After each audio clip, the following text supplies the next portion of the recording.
Welcome back to the morning show here on Arise News. Technology is impacting communities and markets in unprecedented ways in Nigeria and propelling the entire African continent forward. Nigeria's growing number of tech startup entrepreneurs peaked in 2018, attracting funds from local and foreign investors. Barely a few weeks into the new year, Andela has scored a major win in a $100 million Series D round of funding, one of the largest ever single rounds raised by an African tech company. Joining us now to speak on the growth of technology in Africa is Nigerian Country Director of Andela, a company that helps solve the global technical talent shortage in Africa, OMOWALE David Ashiru. Welcome to the morning show. Thank you for having me. Thank you very much. So, what exactly makes Andela's outsourcing model so attractive to these big-name American investors like Chan Zuckerberg and Al Gore's Generation Investment Management? Thank you. Okay, but first of all, we don't run an outsourcing model, you know, the typical outsourcing. So just to explain what we do, and forgive me ahead, I get really excited when I'm talking about Andela. People ask, is it life or death? And I'm like, yes, it's life-changing. You know, so what we do, just to explain the difference, in outsourcing, you basically you sort of replace a function. What we do, we work as a distributed team and we work as part of the company. We don't replace anyone.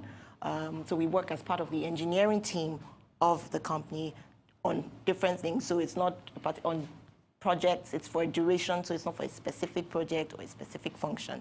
So that's... But do your recruits become staff of that company? No, in a way they're part of the team, but they're Andelans, yes. So how is it not outsourcing? How is that not outsourcing? So like I explained, outsourcing is basically taking a part of your company and giving it to another company to do. So for your customer service, the company is running that. So we don't do that. You have your company, you have an engineering team working on products, and then we power that team. So we're part of the team. So we have our people that are part of the team working every day, almost like staff of the company, not for a particular function or taking over a particular function. It's kind of... It's a fine line, but it's a definite line. Yes, yeah. yes. And it's for, you said durations, not for particular projects. Exactly, you know, because part of what we're doing is not that solves one aspect. So for those companies, our partners, as we like to call them, you know, we're solving a talent shortage. We're trying to advance humanity. They're working on products that are changing the world, and our people are part of that. But also for our developers, it's also learning, because that's what we're trying to do. We're developing world-class developers. So they're working with different partners, they're learning, they're contributing, they're becoming world-class, and I mean, the dream is that they use that to change the world. A big global. dream indeed. And yes. The good news is you already your company has just raised the largest ever capital by a technology company. That's $100 million. What would you ascribe this success story to? Okay. I think very easily, and this just put it in a basic way, nobody would invest that much in you if you didn't deliver on what you said you would do before. So it's a testament to the work that has been done before. It's a testament to the faith that our investors have in us. You know, they've seen that this dream is possible. It's working. We're doing what we said we do. We're learning. We're changing. You know, so everybody's rooting for that. So it's just a testament to the work that has been done before and what is expected. Andela. One of the most highly funded in Africa. But how significant is this recent funds you've just acquired? How significant to Andela? To tech in general, in Nigeria, in Africa? Yes, it is significant. It's a huge deal. I think we've had about 3 companies in Africa that have raised this. So it's not the largest. It's the largest non-e-commerce. I think Jumia has raised twice about this amount. But just about 3 companies in Africa, it's a huge deal. One of the things that it's doing, and Andela has done, is, you know, we're placing Africa on the world's map in an exciting way. It's a spotlight. 2017, we've had about over $560 million come into the African space. Because for every company that, you know, gets some funding, it's put in the spotlight. People are like, oh, wow, what's happening in Africa? Oh, there are brilliant people there. Oh, there are opportunities. Mm-hmm. So that's the kind of thing. So it's working for the entire ecosystem, not just for Andela. What are the other benefits of your remote work business model? So we believe the future of work is distributed. And Andela was founded on that premise. Brilliance is everywhere. It's evenly distributed. If you think about it, brilliance does not care about gender, doesn't care about where you are. And if we really want humanity to reach its potential, I mean, this is about humanity. There's so many things the human race can do, but we need talent to do that. In times past, and even now in some places, if you're looking for talent and you're restricted to a geography, you're basically not getting the best, which means you can't produce the best product. So if we look at it from that lens, you really want to get talent from everywhere in the world so that the world itself can advance. Well, Andela is continuously evolving. You've recently hired over 1,000 engineers. How much impact is this having on a global scale? I like to think that we're changing the world one developer at a time. That's how I see it. So 1,000 developers, each developer is working with partners, is learning, is affecting the local community, because we have our developers that are also working with youths here. We have some that have started some initiatives like the Teen Code that partners with high schools, free to teach and to introduce technology to the youth and teach them that. So the impact is like little drops, but it's reaching out. It's reaching out effective. Then aside from the 1,000 who actually work within Andela, we're also empowering other technologists through the ALC, that's the Andela Learning Community. So that's online, and that's in partnership with companies like Google, Pluralsight, Microsoft. And with that, we can reach other people who can't even come into the fellowship. They go online, they learn, they're exposed to the Andela Learning Science, the curriculum, and to date, I mean, we've developed about 33,000 developers all around Africa. About half of those are Nigerians. So that's huge. It is refreshing to see you, a female head, Andela, a company changing the world, one developer at a time.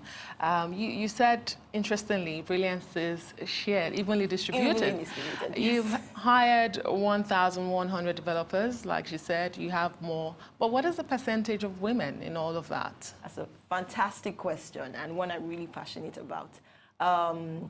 So in Andela, we have about 28%, right? And 28%, I feel we can do more. 28% is not bad, because globally, even in Silicon Valley, the average is 7%. So we're actually doing quite well, but we can do more.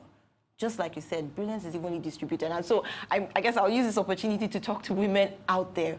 We need you. The world needs you. Why? Not just because you're a woman, but if you think about diversity, diversity is how we win as humans.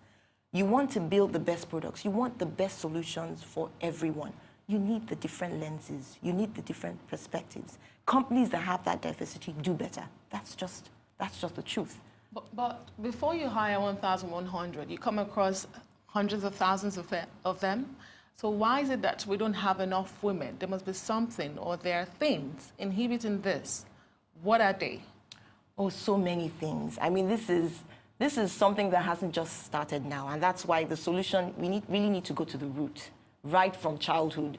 There's stereotypes. Some things are cultural.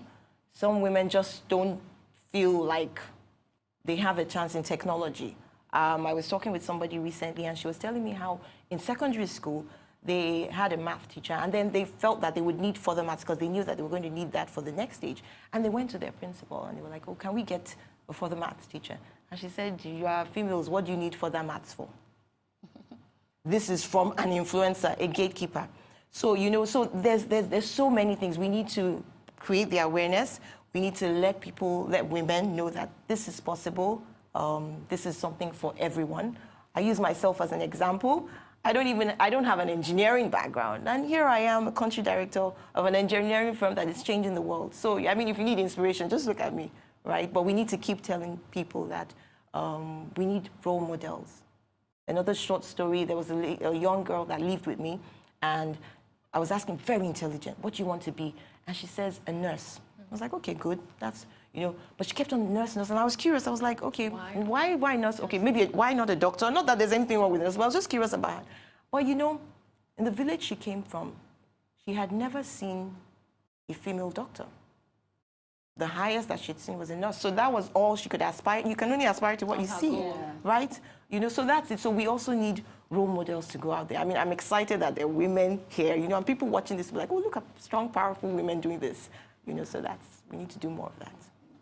But, okay, so you have hired about 1,000 recruits, but that's a drop in the ocean. It's 1% of the number of people who apply. Yes. So you guys are even more stringent than Harvard, because I think Harvard admits like maybe 4% of the applicants. You guys is 1%. So what is the criteria? Why is it so stringent? And what skills should people be trying to develop? Okay, thank you for that question. So we say we're developing Africa's next generation of technology leaders. Now, when you look at leaders all over the world, it's always a smaller percentage, right? So for the fellowship, that's what we're doing. So it's not just about coding, it's also about leadership.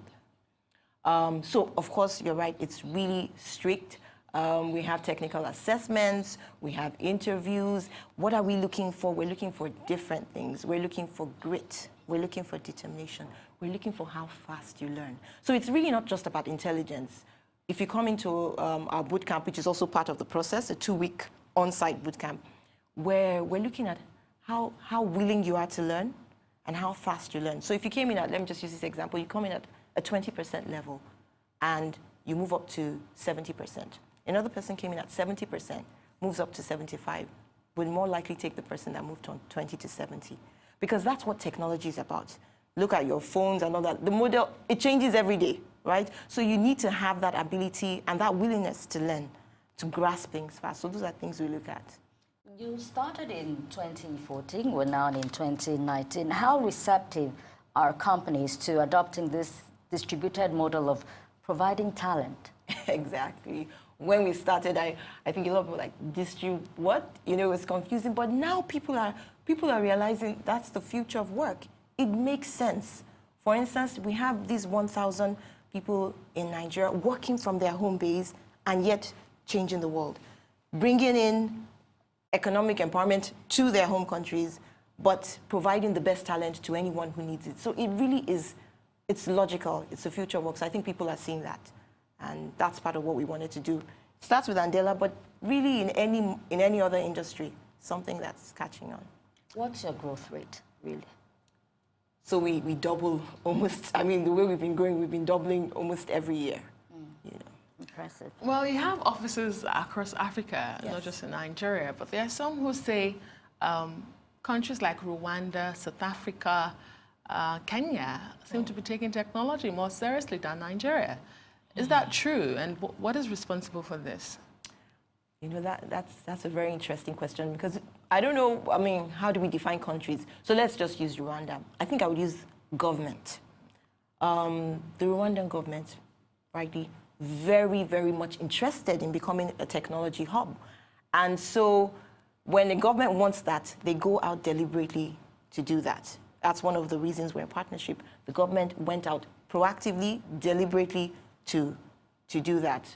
And so I think from that perspective, it's also about the willingness of the government to want to do these things. And if we have that, continue to grow to as many willing countries as possible. But the Nigerian Ministry for Industry, Trade and Investment have said that they expect tech to generate $88 billion in the next 3 years and 3 million jobs in the next 3 years.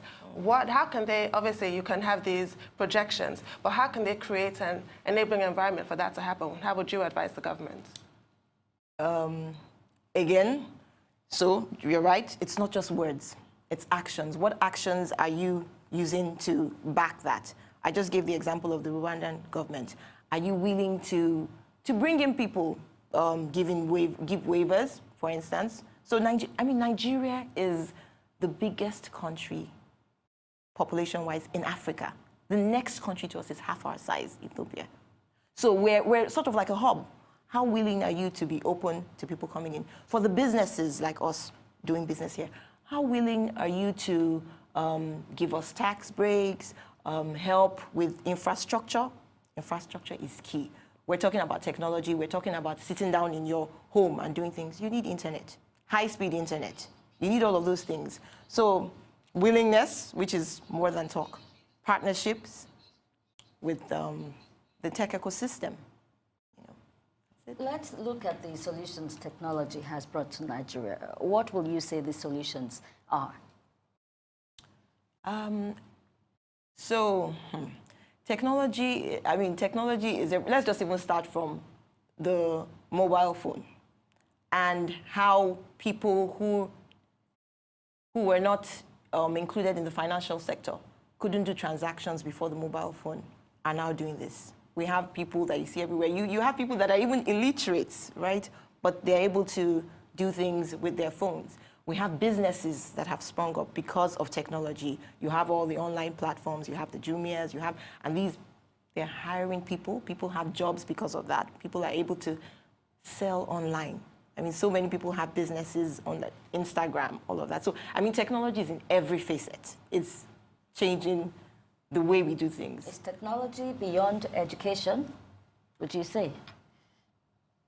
Beyond education, I need more... Because you said illiterates to learn to use their phones and transact with their phones. So yes. Would you say that technology is beyond education? From what I see, yes. Yes, and that is an advantage because you're not limited by... there's more that you can get with education. And even education itself, technology is helping to educate. But yes, it goes beyond education. Okay. Well, I came across a statement from someone in Andela that says your 10-year plan or your 10-year goal is to employ about 100,000 engineers or developers. To empower. To empower them. Yes. With funding such as this that you've just gotten, are you looking to upskill beyond that? Or you still maintain that goal? Well, that's a 10-year goal, so that's still 2024. I guess we're working towards that goal. You said that a lot of your funding comes from the US. Any particular reason why? No. So if we have, back to what you're saying, if we have people who are willing in the African space, and we have actually had funding from the African space. CRE actually led our last series of $40 million. That's an African venture capital. So yes, we do have African companies as well. So it's not just US, but yes, it's wherever the funds come from and who's willing, who sees the vision and wants to, tie into it. I want to talk about your career trajectory, which was really interesting, from management consulting to fashion retail. How did you make these leaps and land in Andela? That's a very interesting question. In a way, they're all connected. That's the funny thing. I have two main passions in life. One is people. I love people. I genuinely love people. And I use this example. I know it sounds a bit cheesy, but I see people like a box of chocolates. Those chocolates with different, I love chocolates. Nuts, strawberry. You never know what you're going to get, right? So I'm genuinely interested with people. So anything that has people in it, you see me there. How can we bring out the potential? How can people be their best? And I love business. My first goal in life when I was 4 years old was to become the richest woman in the world. You're getting there. I'm getting there, really. Yes, So, so anything that combines those two things. I love business. That's why I studied economics. Wealth creation, it's always been, me. So anything that combines the two, you'll find me there. And that's really why you've seen that. In consulting, it's about helping businesses, and working with people. My fashion, it was about building a business and also working with people, retail. Andela, same thing. People and it's a business. So, well, Andela is presently in Nigeria, Kenya, Uganda, and Rwanda. How do you intend to expand your presence across Africa? That's one of the things we're grateful for this platform. This platform and the series we've just raised $100 million. That's part of what we want to do. Okay. Look into how much we can expand in Africa. It's part of our plans. Well, you had a visit from Mark Zuckerberg in 2016. Let's talk about that. How much of an impact did that have? Oh, wow. Huge impact. When I joined Andela, and I would tell, like, when I called my mom to tell her, oh, you know, I'm going to join this company, Andela, and what? I'm like, Facebook, Mark Zuckerberg, you know, yes, you know, when he came to Nigeria and the company, oh, you know, so huge deal. But beyond the personal, it was when you have someone who's arguably probably the most influential person in technology come to you, it's validation. It's validation not just for us, but for the whole of Nigeria, the whole of Africa. People are like, something must be happening here. So that was a huge deal to Andela, to Nigeria, to Africa, to the tech ecosystem. So what is the future of tech in Nigeria and Africa? The future of tech. Who can see the future? I mean, first off is the distributed work model, like we said. We're going to have more. We're going to do more. Like I said, the spotlight is on us now. We have brilliant people here. So we already have so many startups. We have so many tech entrepreneurs. We have people that are trying to solve local challenges, you know, as well as global challenges. The future is bright. Let me just put it that way for technology. Technology is going to contribute to the economy. Technology is going to change lives. Technology is putting us on the map for something good.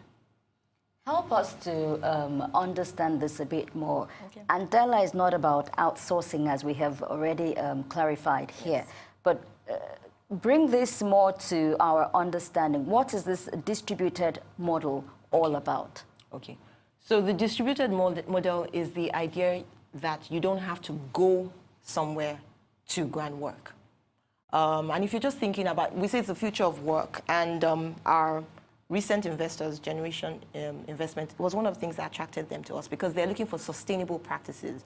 We're looking at the world in its entirety. We don't want people just having to get on planes, cars, building of infrastructure. So really, if you can work from where you are, contributing and still changing the world, that makes sense. So that's what the distributed model is. So we have people, we're working as a team. We don't have to be in the same location. You could be in Australia, you could be in Ibadan, you could be, you know, wherever, and yet we're doing great things. So that's what the distributed model is.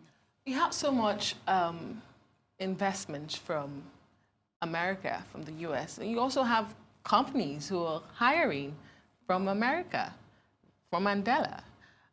What's happening to what happened to companies in Africa, in Nigeria, when it comes to recruitment of talent such as the ones Andela is producing?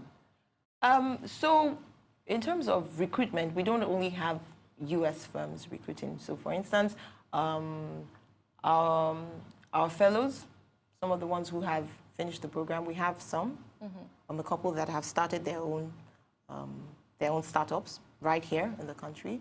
We have people still working in Nigeria. So we have about 50% of those that have launched working in Nigeria. We do have some that are working with high-growth dynamic companies worldwide. So really the goal is to have a world-class software developer, not necessarily to put them in one place, you know. So it's actually mixed. It's not just in the US. Okay. The Al Gore Generation Investment Management is obviously really keenly interested in environmental issues. How are you going to bring that to bear, if at all, in the Nigerian space? So like I said, that was one of the reasons they were attracted to us. The distributed work model is something that is sustainable. Remember what I said about having to get on planes, get in cars? Yes, some missions. Exactly. Yeah. So that's a direct alignment with the value. It's one of the reasons they were attracted to Andela. There is a global demand for high-quality engineering talents. How well are you meeting up to this challenge?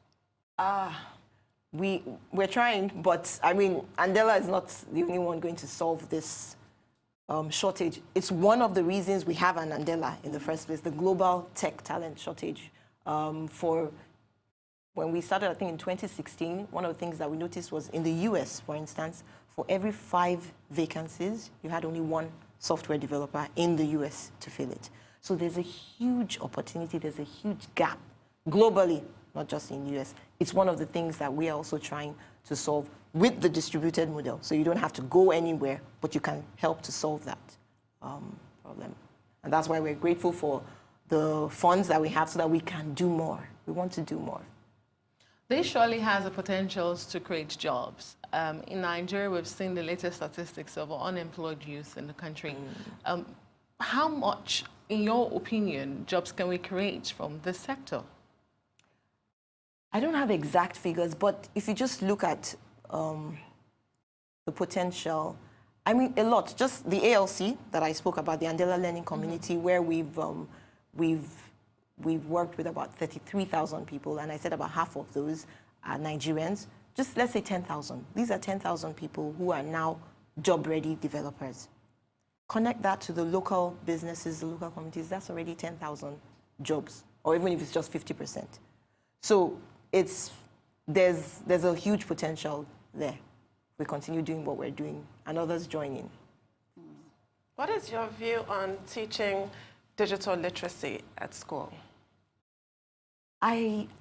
My view is, I don't think we have a choice. The future of the world is technology, right? So I don't even think it's an option. It's something we need to do if we want to contribute, if we want to remain relevant in the world, you know. So, I mean, that's the short answer. What form would it take? Because right now, a lot of schools teach word processing and they stop there. But you know what is required. You know what's been demanded. What form should it take, this digital literacy? Obviously, I think there needs to be a whole relook at the curriculum of what is being done. Software development, coding, all of that we need a lot of more practical work. One of the things that we do and believe in Andela is you learn by doing. So we also need to move away from the theoretical teaching to actual practical. We're going to have to infuse that into the way we learn in our educational space. All right, you're a female in a male-dominated industry.